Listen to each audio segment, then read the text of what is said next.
Thank you very much indeed. Good morning, everybody. Welcome to the launch of Small Business for Reform. And for those watching at home, what you have in the room, and they've all travelled today to London, are 300 small business owners. Today is the beginning of something that we intend to be very, very large indeed. The sheer level of disconnect between the front benches in Westminster and what these men and women do in their lives has never been greater at any time in our history. This Labour government has absolutely no comprehension of what it's like to set up a small business, to run a small business, and to meet a monthly payroll. None of them have ever done it. None of them get it. And as for the Conservative Party, which over the years would have said that it did stand for small business, well, in their time in office, all they did was punish small business again and again.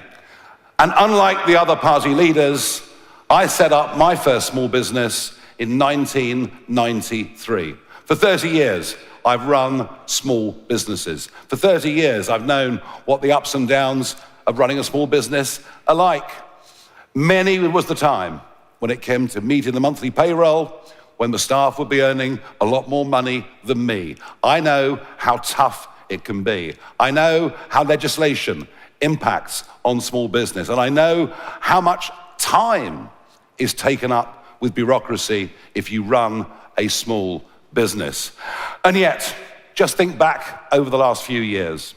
The IR35 rules brought in by the Conservative Party, affecting every single self-employed sole trader in this country, frankly, in the most bureaucratic and the most ridiculous way. I think it all comes from Treasury thinking that says that anybody in the private sector simply must be a crook, and only those of us in Whitehall are the good guys. The IR35 rules have made life very, very difficult for self-employed contractors, and frankly, they simply need to be scrapped.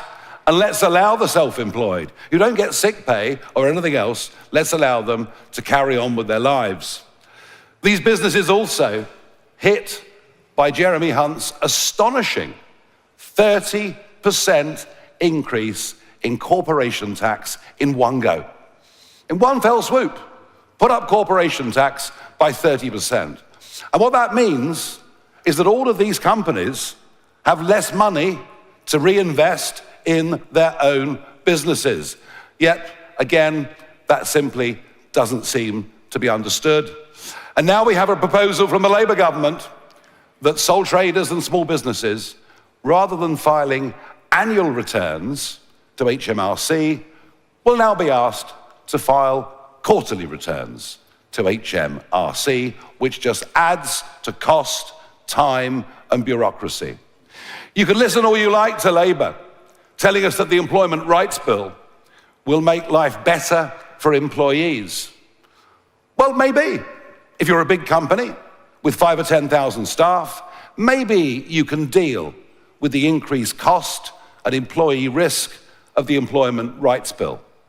But what if you're a small business, just employing 3 people, and Labour bring in legislation whereby someone you take on could start to take action against you after literally the first day in work? There is no understanding of the impact of legislation. And that is because government only listens to big business. I saw this myself in my 20 years in Brussels. The big companies had their own lobbying offices, and it's not dissimilar here in Westminster. It's the big businesses that take you to Wimbledon. It's the big businesses that take people out for dinner. It's the big businesses that shape policy, and the small businesses, frankly, don't even get a look in. And yet, when you think about it, that's remarkable, because over 99% of all businesses in this country are small businesses with fewer than 50 employees. Think of that. Over 99% of businesses. And think of this. 50% of those employed in the private sector, I'm talking about over 13 million people, are directly employed by small businesses. And yet, think again of what this Labour government has done. NIC of itself has had a massive impact on all of these people as employers. But just think, reducing the level at which NIC becomes appropriate to $5,000 a year, whilst at the same time putting up the minimum wage for under 18s by 18%, has meant 50,000 fewer teenagers have jobs today than did this time last year. Legislation that might work for big firms doesn't work for small firms. And I think the other great betrayal, and it is that, is every one of these millions of businesses, every one of these 5.6 million businesses believed that with Brexit, the regulatory burden on their shoulders would become less.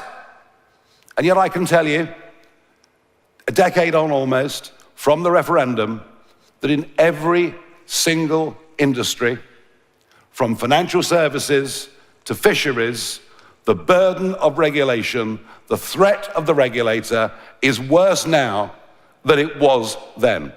In fact, I know many businesses literally live in fear of the inspector walking through the door, who in many cases seem to take an almost perverse pleasure at doing down small business.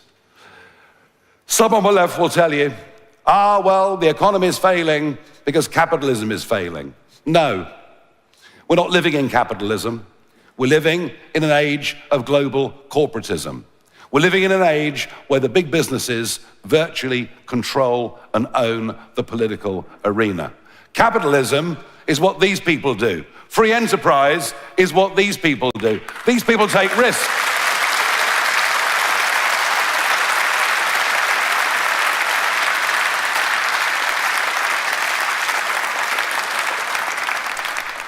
They risk their own money.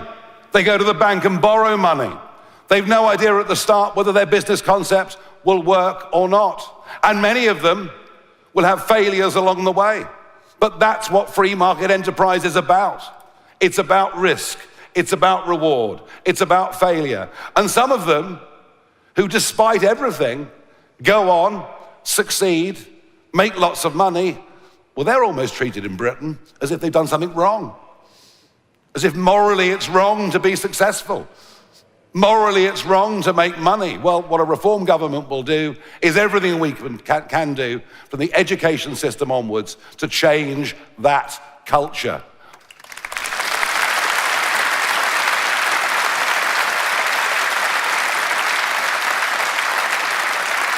We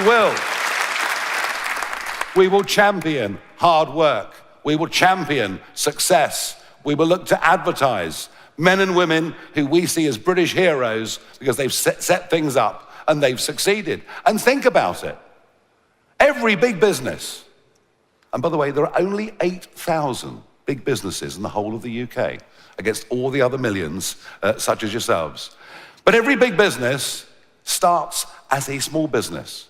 Every innovation comes originally from somebody who's got a new idea.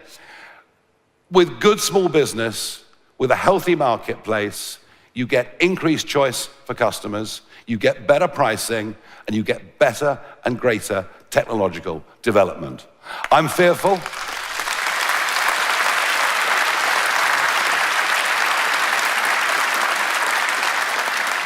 I am fearful that this budget won't understand any of that.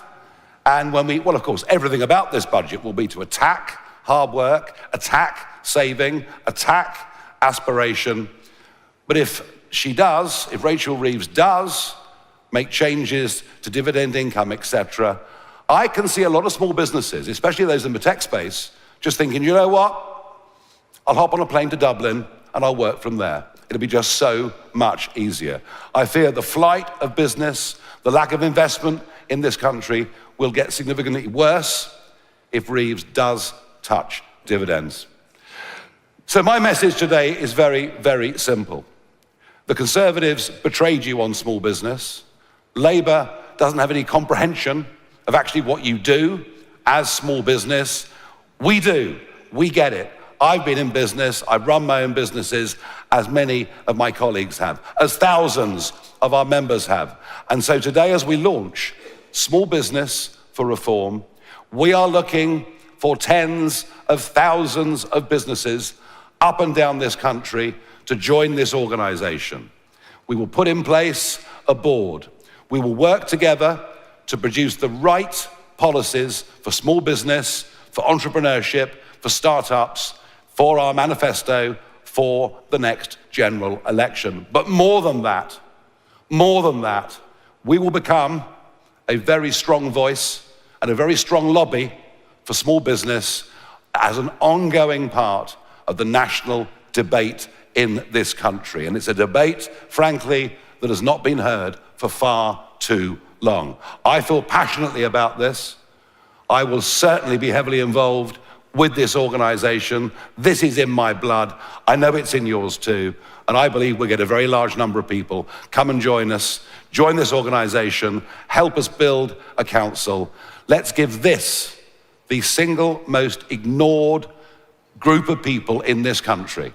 5.6 million businesses, 13 million staff, 50% of jobs in the private sector. It's about time they had a voice, and we intend to give them that.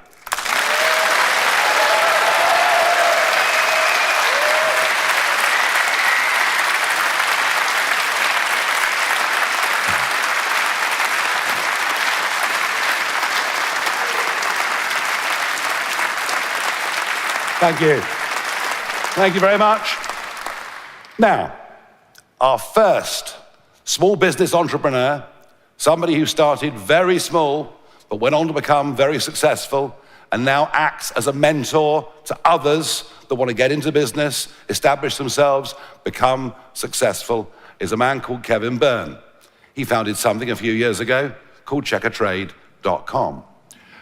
Before I introduce Kevin to the stage, let's have a short video to see who you're about to hear from. When I sold my company, I sold it for more money than most people could think of. But the whole situation in the UK today for entrepreneurs is crushing them. My name's Kevin Byrne.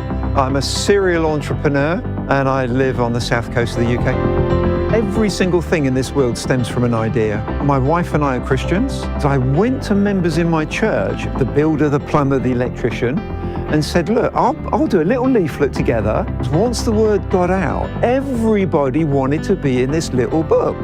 This was the embryo of the national brand that I built, helping to keep the cowboys out, scouted out. Great, eh?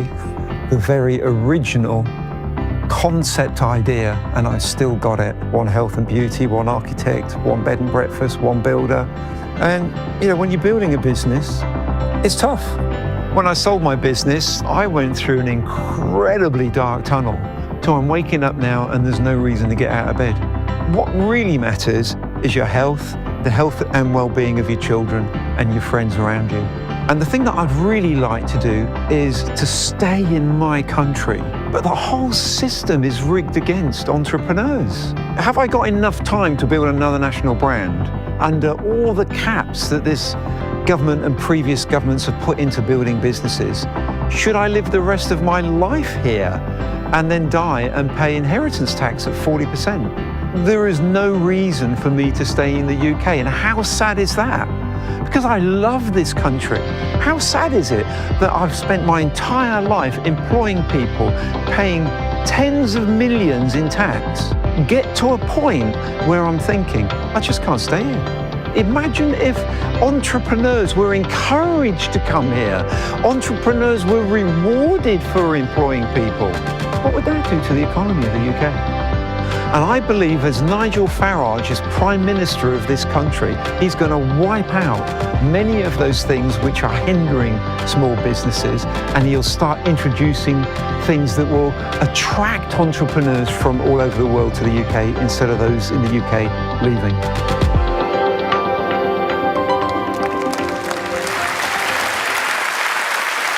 Ladies and gentlemen, I'm pleased to say that Kevin Byrne is not going to emigrate.